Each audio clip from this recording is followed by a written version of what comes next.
So a friend of mine asked me to look at this bathroom fan controller that's not working. Two things I notice: one of the capacitor's heads looks blown, and the resistor seems to have got fairly hot.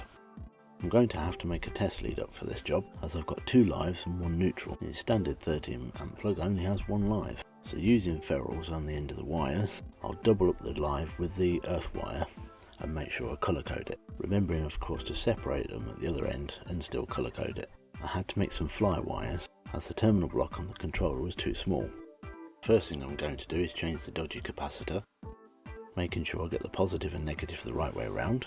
Shortly after this I made a mistake when testing the capacitor and accidentally blew out this Triac, so I guess I'll have to change that as well. Well, that certainly looks worse for wear. After changing the capacitor and the Triac, it still wasn't working, so I decided to turn my attention to these two hot pins on this resistor. By desoldering one end, I can get an accurate reading with the multimeter. Then I realised the other side had come loose, so I must have a dry joint. It took me several attempts to resolder the resistor till it made a complete circuit. I then had 240 volts at both the incoming and outgoing.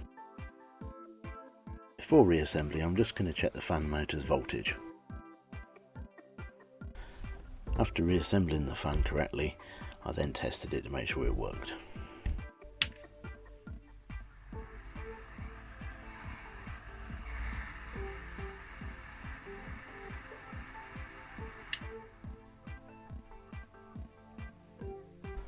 And on to the next one.